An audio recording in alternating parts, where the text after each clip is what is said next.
ये है जी आज की शाम का आखिरी बाउट। हरियाणा के परविंदर के सामने होंगे यूपी के अभिमन्यु। अब चलने वाली है दंगल की आंधी। जरा रहना अपने घर के अंदर, क्योंकि आ रहे हैं हरियाणा थंडर्स के परविंदर।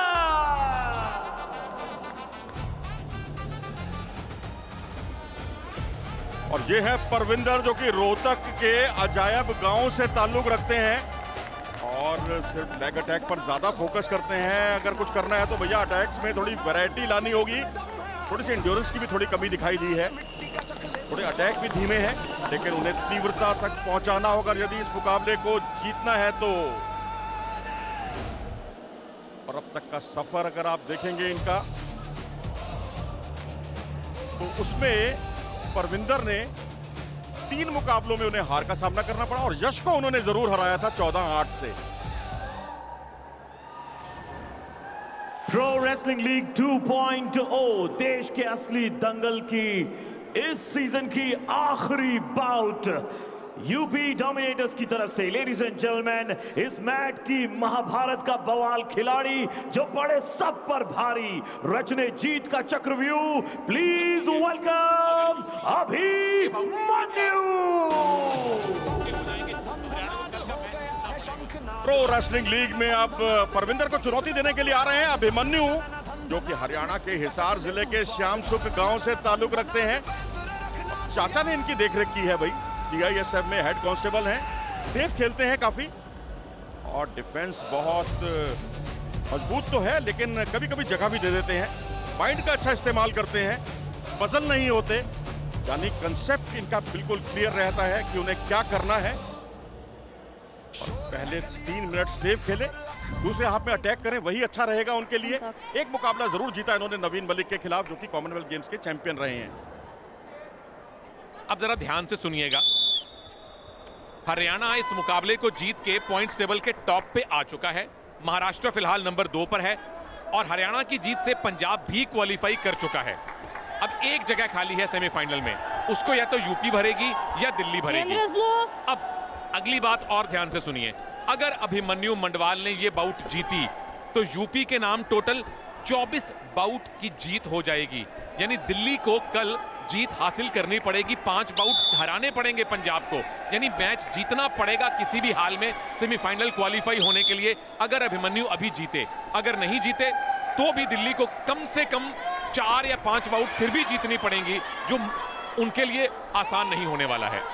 और यहाँ पर बहुत ही आक्रामक मुद्रा में दिखाई दे रहे हैं परविंदर, क्या इसे अंकों में तब्दील कर पाएंगे, ये देखना दिलचस्प होगा। पहले अंक की दरकार है उन्हें, और इन दोनों के बीच में जब भी मुकाबले होते हैं बहुत रोचक होते हैं। अब यहाँ देखिए जिस तरीके से उन्होंने, अभिमन्यु ने भी ग्रिप बना ली थी और उनको उनके इरादों को सफल नहीं होने दिया था, लेकिन अब वो ग्रिप छूटी है, पीछे आए हैं, 2 अंक बटोरने में कामयाब रहे और यहाँ से अब भारंदाज की ग्रिप है, क्या इसे अंकों में बदल पाएंगे? जी हाँ, बदल दिया उन्होंने और 4-0 की बढ़त, और इस तरह से ये बढ़त लगातार बढ़ती हुई 6-0 हो गई। और क्या यहीं पर ही इसी इरादे से टेक्निकल सुपीरियरिटी करेंगे, लेकिन उससे पहले उनके रास्ते की जो सबसे बड़ी बाधा थी वो थी रेफरी की विसल। यूई को मालूम है हमने आज का काम कर दिया है। एक बात हम पहले दिन से बताते आ रहे हैं कि नंबर ऑफ बाउट्स हारने के बावजूद अगर आप ज्यादा बाउट जीतेंगे तो आपको फायदा होगा। तो अभिमन्यु, आपके माइंड में ये होना चाहिए, अभिमन्यु ब्लू में है, अगर ये बाउट जीती तो कल दिल्ली को 6 बाउट्स जीत के साथ मैच खत्म करना पड़ेगा। दाईं खिड़की में देखिए वो पॉइंट कैसे मिले। देखिए यहाँ पर एक जद्दोजहद आप दूसरी खिड़की में देख सकते हैं। यहाँ पर एक ग्रिप थी अभिमन्यु के पास भी, लेकिन जैसे ही ग्रिप छूटी दुर्घटना घटी, 2 अंक मिल गए। और अब 2 अंकों से जब उन्होंने ग्रिप लगातार बनाकर रखी और भारंदाज लगाए, वो भी लगातार 2 मौकों पर, ये आप दाईं खिड़की में देख सकते हैं। और अब यहाँ एक बार फिर से वो स्थिति आई है जहाँ से बढ़त, देखिए यहाँ पर बांगड़ी दाव का अच्छा परिचय दिया उन्होंने, क्या यहाँ बाई फॉल करने में कामयाब हो पाएंगे? खतरा मंडरा रहा है इस समय, यहाँ खतरा मंडराता हुआ ब्रिज की पोजीशन पर गए, किसी तरीके से परविंदर बचे, बाल बचे। अभिमन्यु का युवा जोश कारगर रहा और इस तरह से पीछे आए अभिमन्यु को यहाँ 2 अंक मिले। अंतर को कम किया। पिछड़ने के बाद बहुत शानदार वापसी की, चैंपियन की दहाड़ दिखाई दी। वास्तव में काबिले तारीफ, मजा आ गया सुनील। मजा भी आया और चैलेंज भी आया। हरियाणा ने चैलेंज किया है परविंदर के कैंप ने, किस बात का? भाई साहब कितने, बहुत सारे आपने पॉइंट उठा लिए सर। ओके, वो कह रहे हैं कि हम प्रसूत साहब को थोड़ा सा परेशान करते हैं कि कहां पॉइंट, कितने पॉइंट, क्यों पॉइंट और क्यों नहीं पॉइंट्स। विनोद जो कि कोच हैं वो भी बड़ी बेसब्री के साथ इंतजार कर रहे हैं फैसले का। गेंद अब मैच चेयरमैन के कोर्ट में, जो कि संजय कुमार है मैच चेयरमैन। ये हैं प्रसाद, ये भी हरियाणा टीम के कोच हैं, शशि भूषण प्रसाद। संजय समझाते हुए, बताते हुए, जो कि जूरी के करता धरता बीएम प्रसूत।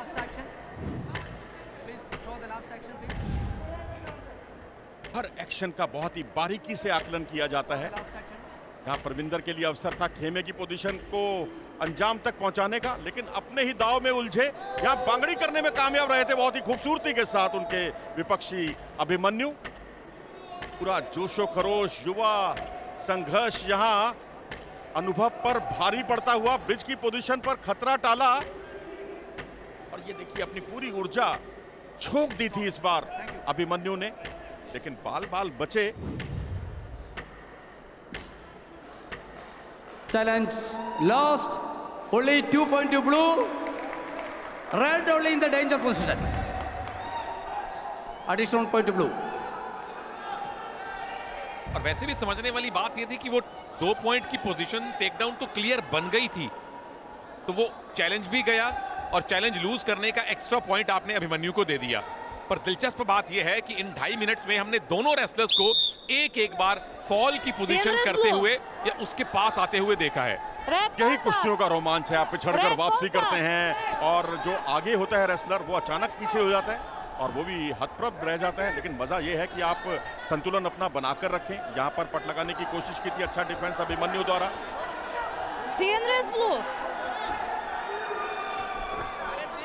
बहुत ज्यादा दिलचस्प अगले कुछ मिनट होने वाले हैं, बचे हुए 3 मिनट। हरियाणा क्वालिफाई कर चुका है। परविंदर कोशिश कर रहे हैं कि इस क्वालिफिकेशन को अपनी जीत के साथ और सेलिब्रेट किया जाए। अभिमन्यु को यह बाउट जीतना है ताकि कल दिल्ली का काम मुश्किल बनाया जाए। कि आंखों में आंसू अच्छे नहीं लगते चैंपियन, या अखाड़े में आंसू खुशी के भी आते हैं और दुख के भी आते हैं। दुख के बाद खुशी आती जरूर है। अब हरियाणा ने इस मैच को जीता है और वो पॉइंट्स टेबल में टॉप कर चुके हैं। पंजाब ऑटोमेटिकली क्वालिफाई कर गया है। यूपी ने 23 बाउट अब तक जीते हैं। अगर ये बाउट अभिमन्यु जीत गए तो यूपी के नाम होंगे 24 बाउट, दिल्ली के नाम है 19, डिफरेंस है 5 का। तो दिल्ली को कल 6 बाउट जीतने पड़ेंगे या कम से कम 5 जीत के मैच जीतना पड़ेगा। तो ये मामला बहुत दिलचस्प हो चुका है। डिपेंड करता है अभिमन्यु अपना बाउट जीतते हैं या नहीं, उस अनुसार फिर दिल्ली की सिचुएशन बनेगी। तो अब यहाँ जद्दोजहद आखिरी क्षणों की, दूसरे हाफ की। और यहाँ एक दिलचस्प आंकड़ा मैं आपको बता दूं कि वर्ल्ड अंडर 23 चैंपियनशिप जो हुई थी उसके ट्रायल में अभिमन्यु ने परविंदर को हराया था, और वो भी 3 के मुकाबले 7 अंकों से। यानी युवा जोश जो है लगातार दरवाजा तोड़कर अंदर आना चाहता है टीम में, और यहाँ पर भी वही कुछ देखने को मिल रहा है। लेकिन यहाँ परविंदर ज्यादा मुस्तैद है। आप देख सकते हैं डायन फारूकी को, जो कि चेयरमैन है पीडब्ल्यूएल के, झुककर आक्रमण करने का ये मौका मैं समझता हूं गवा दिया।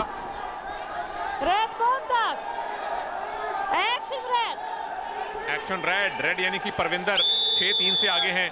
पैसिविटी, ये warning, activity time. Okay, activity time. Parvinder को अब पैसिव डिक्लेयर कर दिया गया है। चलिए परविंदर यहाँ पर अंक बटोरे, उतना ही अच्छा उनके लिए और उनकी टीम के लिए भी। और नहीं अंक बटोरे तो फिर अभिमन्यु अंतर को और कम कर देंगे, और अभी पावर मिनट भी आना है। तो वाकई रोमांच जबरदस्त है और आखिरी मुकाबले तक ये रोमांच बना हुआ है।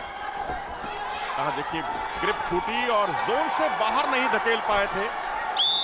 और इसके साथ ही एक्टिविटी टाइम में अब केवल 2 सेकंड बाकी है।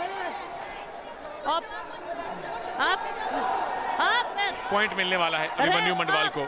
6-4 हो चुका है स्कोर। कोच साहब क्या कह रहे हैं? कह रहे हैं अभी तो टाइम बाकी है।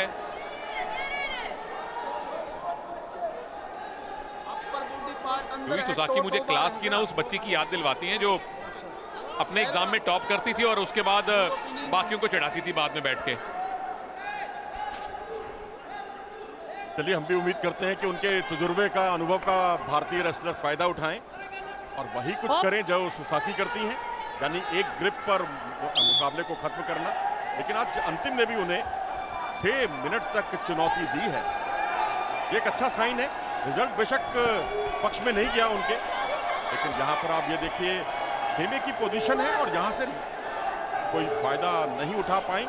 और अब पावर मिनट का रोमांच शुरू होने वाला है और उससे पहले ही कैरी पर की थी खूबसूरती के साथ, जहां परविंदर ने इस फर्क को और बढ़ाया। अब यहाँ से जितने अंक बटोरेंगे उसका डबल मिलेगा उन्हें। लीड है 3 पॉइंट की। आइना जी ने कहा है कि खड़े हो जाइए। पीछे से पूछ रहे हैं कि हुआ क्या। कोच साहब 4 की मांग कर रहे हैं, लेकिन शायद टेक्निक पावर मिनट शुरू होने से पहले लग गई थी। तो दिक्कत यह है कि जो रेफरी मैडम है आइना तेलकोवा, उनकी अंग्रेजी भी थोड़ी मेरे जैसी है। यहाँ प्रोटेस्ट किया गया और यह परविंदर को वो बार बार कह रही थी कि आप आइए मुकाबला कीजिए, लेकिन वो मुकाबला नहीं कर रहे थे। और ये यूपी की तरफ से चैलेंज आया है। 10-5 का स्कोर है। मुकाबला कुछ समय के लिए रुका हुआ।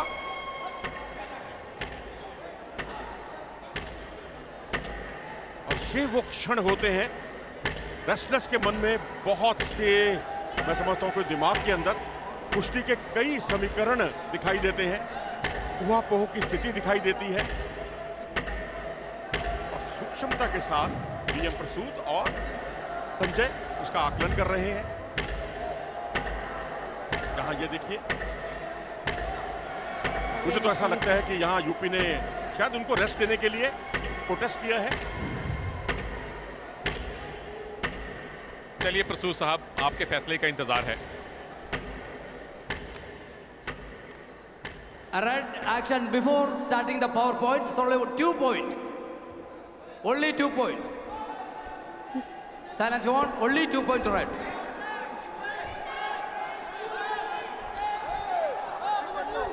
ओके, तो पहले 2+2 4 पॉइंट दे दिए गए थे, बाद में थोड़ा लेट दिए गए, लेकिन देखना यही था कि पावर मिनट शुरू होने से पहले हुआ या बाद में। पहले हुआ था तो 2 पॉइंट मिले। जो ओरिजिनल डिसीजन था 8-5, बाद में 10-5 किया गया था, वो 8-5 वाला सही था। आप भी सोच रहे होंगे कि इतनी देर में फैसला क्यों लिया गया। जब तक ग्रिप नहीं छूटेगी तब तक मुकाबला चलता रहेगा, जब ग्रिप छूटेगी तब इस बारे में आकलन किया जाएगा। 8-5 का स्कोर है परविंदर के पक्ष में। यहाँ एक जद्दोजहद अभिमन्यु की तरफ से देखने को मिल रही है और यहाँ पर परविंदर उस ट्रायल में हार का बदला लेने के करीब पहुंच गए हैं, लेकिन आखिरी क्षणों में भी स्थितियां हमने पलटते हुए देखा है। क्या यहाँ अभिमन्यु स्थिति को पलटेंगे? उस पर सबकी नजरें बनी हुई हैं। झुककर आक्रमण किया, ऊपर से आक्रमण किया, हर पैतरा उन्होंने तैयार किया। अभिमन्यु, आखिरी लम्हे हैं आपके लिए बाउट जीतने के लिए। कोई एक टेक्निक लगाइए, वरना परविंदर जीत चुके हैं इस बाउट को। 8-5 से हरियाणा के परविंदर ने यह 6ठी बाउट जितवाई है अपनी टीम को। एक समय 3-3 से बराबर था ये मैच। लगातार 3 बाउट जीतकर हरियाणा ने लठ गाड़े। 6-3 से ये मैच जीता और पॉइंट्स टेबल में आपने कर लिया है टॉप। और सेमीफाइनल उस टीम से खेलेंगे जो रहेगी नंबर 4 पर। हरियाणा को बहुत बहुत बधाई। टीम के मुकाबले 6 से यह मुकाबला उन्होंने अपने पक्ष में किया। 6-3 का स्कोर, अच्छी जीत, यादगार जीत, और पंजाब का भी भला हो गया इस मामले में। अब दिल्ली और यूपी में से कोई एक पहुंचेगा सेमीफाइनल में। ये आखिरी क्षणों का रोमांच आप देख सकते हैं, जहां पर पैरों के बीच में अच्छा गैप था, इसलिए पीछे की ग्रिप नहीं बन पाई। भारंदाज पर ही पूरी तरह से अपने आप को फोकस रखा परविंदर ने। और परविंदर यहां पर ये देखिए कैरी पट, और कैरी पट के साथ ही उन्होंने जिस तरह से पीछे आकर 2 अंक बटोरे, वो वास्तव में काबिले तारीफ थे। तो इस तरह से आप देख सकते हैं कि ग्रिप उन्होंने भारंदाज की जो ग्रिप है उस पर अपने आप को ज्यादा फोकस रखा है। वैरायटी ऑफ अटैक्स की जो एक कमजोरी उनमें आंकी जाती थी उसको भी उन्होंने दूर कर दिया। ये यूई सुसाकी के मनोबल बढ़ाने का असर है या कुछ और? चलिए, फायदा होना चाहिए अपने पहलवानों को। तो निश्चित तौर पर यहां परविंदर विजयश्री का ऐलान उनके पक्ष में हुआ। 6-3 से यह मुकाबला जीता। हरियाणा थंडर्स ने अपना तो भला हुआ ही, पंजाब का भी भला हो गया, अपने बड़े भाई का भी उन्होंने भला कर दिया।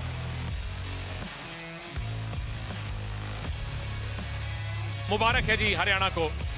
यह है जी आज का ऑर्डर ऑफ प्ले। 6-3 से जीती है हरियाणा थंडर्स और स्पेशली आखिरी 3 बाउट आपने लगातार जीती हैं। पहली 2 बाउट हरियाणा को मिली बराबर स्कोर में लास्ट पॉइंट स्कोर करने के रूल के हिसाब से, पर मजा आया था और बहुत सारी बाउट्स को देख के। खास तौर पे यूई सुसाकी पहली बार 6 मिनट पूरा खेली। इराइना ने फॉल कर दिया था निशा को जब वो पिछड़ रही थी।